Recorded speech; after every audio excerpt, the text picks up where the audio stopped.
Ngonga ekoki pona basango na bino olokota ya Lingala sima mwa tango nde tozi mokuse ya basango.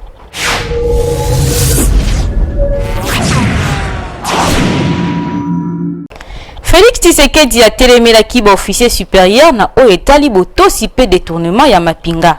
ODEP a constaté écart monene na makambo etali versement ya mbongo oyo ezalaki annoncé epa ya ministère ya finance pe ya budget. Barnabé Mwakadi Mwamba a déploré absence ya culture fiscale na République démocratique du Congo.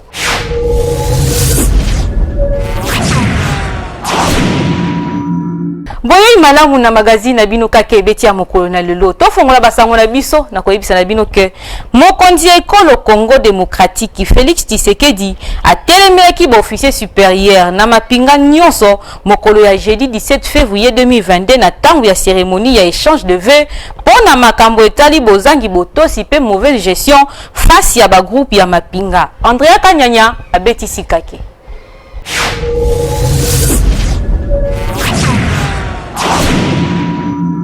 Na sima ya bokutani na ye na mapinga ya armée ya la police, Félix Tshisekedi a telemelaki oyo ezali bosaleli ya mabe ya mbongo pe ya matériel oyo batiaki na disposition ya commandement ya unité.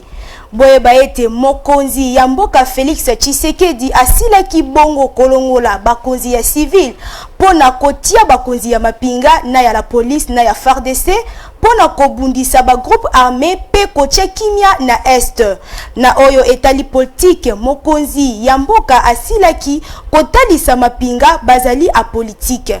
Boye baete bolobeli oyo ya mokonzi ya mboka esalemi na sima ya mokambi ya conseiller ya sécurité na ye François Beyauta le 5 février eleki.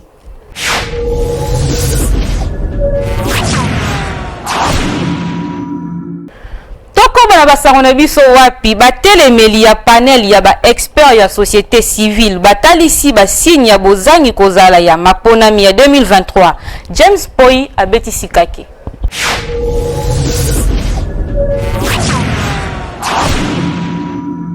Batelemeli ya panel ya ba expert ya société civile na mboka Congo démocratique batalisi kobanga na bango ya bozangi kozala élection na 2023.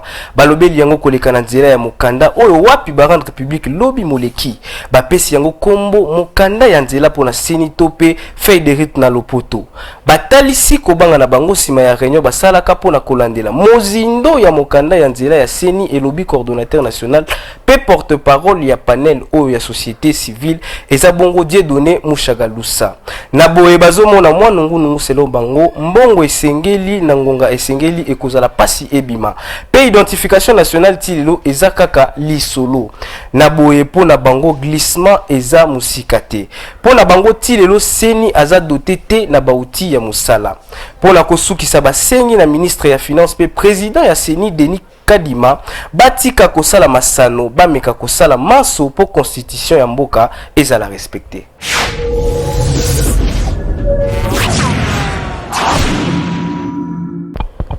Toko balisusu wapi wuta bobandi misala na bureau ya sika ya seni Trésor public abimisaki 212 milliards ya francs congolais topé 104,2 millions ya ba dollars oyo 90% ebombaki ba dépenses ya fonctionnement et lobby observatoire ya dépenses publiques ODEP na mokuse. Jelina Makengo apesi biso ba détails.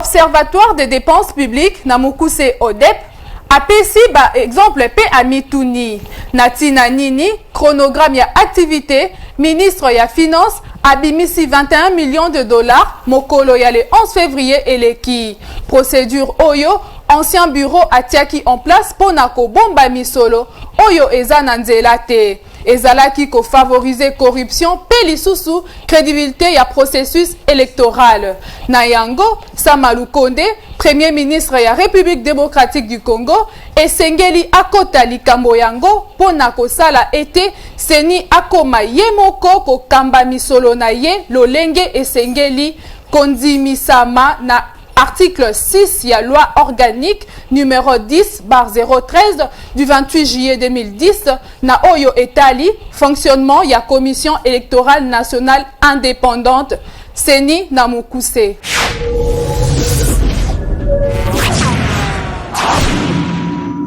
Numéro 1 ya direction générale ya Bampaku Barnabé Mwakadi Mwamba azosenga batangisa Bampaku wuta école primaire azo déplorer absence ya culture fiscale na République démocratique du Congo. Benjamin Mubiayi azaki wana pona compte ya Kake Ebeti.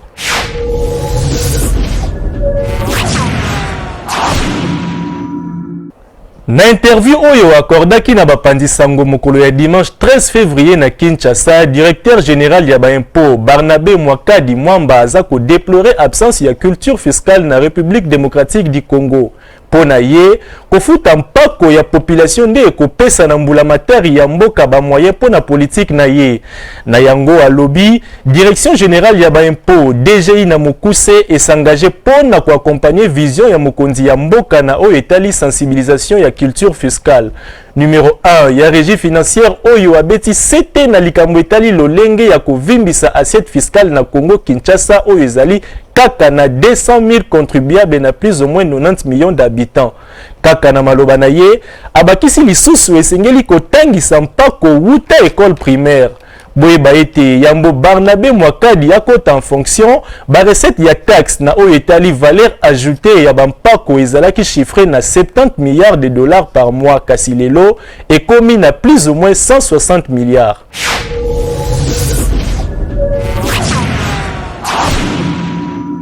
« 18 février 2006, 18 février 2022, 16 ans déjà depuis Constitution de la République démocratique du Congo et Zala promulguée. Tous les détails na Ivan Djoko.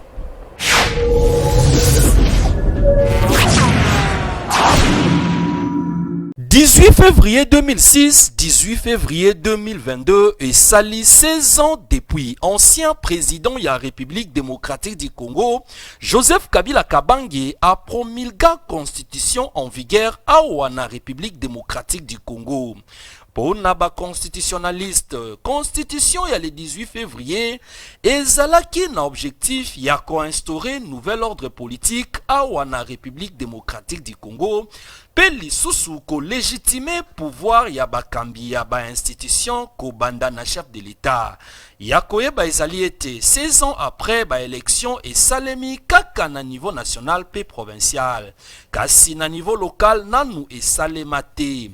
Na oetali démocratie mingi ya kosala ezana nu pambate constitution ezalaka respecté en totalité te. Bakonzi basalelaka volonté ya peuple penzate ndakisa soki peuple alingi a manifester batindaka la police pona kopekisa bango ata peuple azana raison. Esengeli na peuple congolais atangaka constitution mikolo nyonso pona koyeba ba droit na ye pambate ba droit ya congolais ezalaka kaka na kati ya mobeko likonzi oyo tobengi constitution.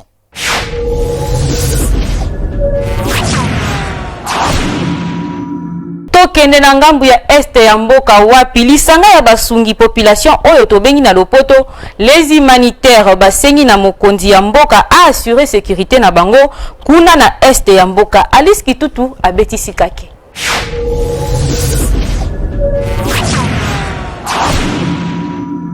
Pona lancement ya plan de réponse humanitaire ya 2022, basungi population oyo tobengi na lopoto ba humanitaire balakisaki na bato ba difficulté nini oyo bakutanaka na yango na mosala na bango ya kosunga population.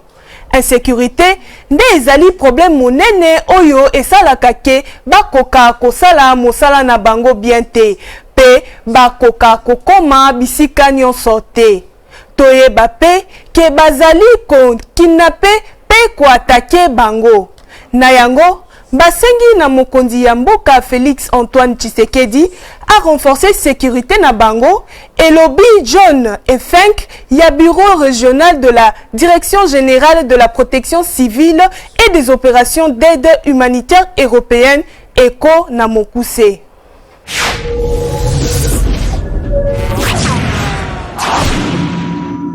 Totika kaka na este ya mboka wapi koleka 82 500 mabota oyo bakabwani na 4 chefferies pe 3 secteurs oyo basimbami na pasi ya kolia kuna na territoire ya Malemba Nkulu na province ya Olomami. Aron Bokolombe apesi biso ba détail.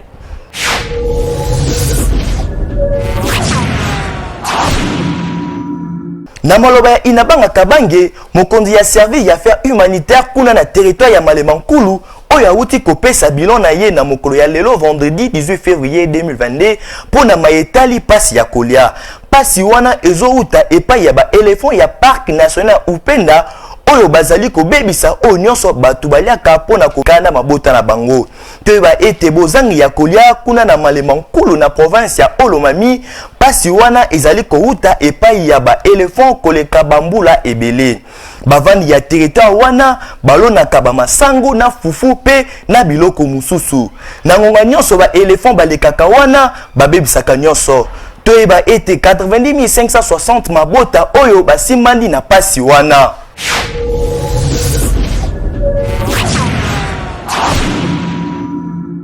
Bongo nde tosukisi kake beti ya mokolo na lelo kasi ya mboto kabwana tozwa mokuse ya basango. Félix Tshisekedi a telemelaki ba officier supérieur na oyo etali botosi pe détournement ya mapinga. ODEP a constaté écart monene na makambo etali versement ya mbongo oyo ezalaki annoncé epai ya ministère ya finance pe ya budget. Barnabé Mwakadi Mwamba a déploré absence ya culture fiscale na République démocratique du Congo.